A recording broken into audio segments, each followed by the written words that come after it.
تو پھر ایک انڈر ٹرائل ملزم کو کیسے آپ اٹک میں رکھ سکتے ہو؟ اور اسپیشلی اس کیس میں آپ کیسے رکھ سکتے ہو کہ ملزم ہو اسلام آباد کا اور اس کے خلاف پرچہ ہو اسلام آباد کا، اور اس کو آپ اس جیل کی جورسڈکشن، اس جج کی جورسڈکشن سے باہر آپ پنجاب کو دے دے اور آپ اٹک میں اس کو رکھے؟ اس کا تو جواز ہی کوئی نہیں۔ لیکن جہاں تک خان صاحب کی جیل کی کنڈیشن کا ہے تو بڑا ڈپلوریبل کنڈیشن ہے، بڑا ہی میزریبل کنڈیشن ہے۔ خان صاحب از اے مین آف اے اسٹرانگ نرو، وہ ذکر نہیں کرتے، اس کا کبھی یہ مقصد نہیں ہے، کبھی بھی نہیں لینا چاہیے کہ خان صاحب کو کمفرٹ ہے یا خان صاحب کو وہ فیسلٹیز دی گئی ہے جو اس کا وہ انٹائٹل ہے۔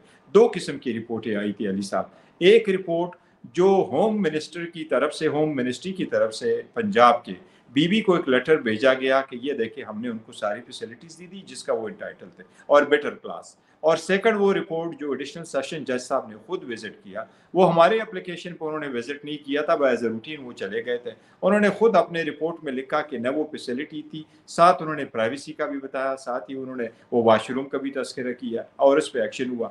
یہ لوگوں کو، یہ میں آپ کو بتاؤں کہ کوئی فیسلٹی نہیں دی ہے، اور یہ بیٹر کلاس فیسلٹی سرے سے ہے ہی نہیں اٹک میں، تو خان صاحب کو ملنی کیا ہے؟ لیکن اس پر کوئی مطلب کوئی قانون حرکت میں بالکل کیوں آپ کی نہیں بات میں بالکل درست ہے، ہونے چاہیے ایگزیکٹو ایکشن کے خلاف عدالتوں کو اسٹرانگ ایکشن لینا چاہیے اور بڑی جلدی لینا چاہیے۔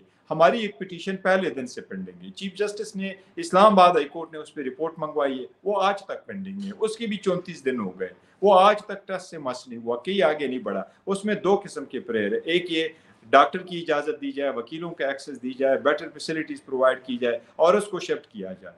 ایز آف ٹوڈے اس پہ فیصلہ نہیں ہوا۔ وہ آج ہمیں انہوں نے کہا تھا جی 5 ڈاکٹر اویلیبل ہے، ڈاکٹر نہیں ہوئے۔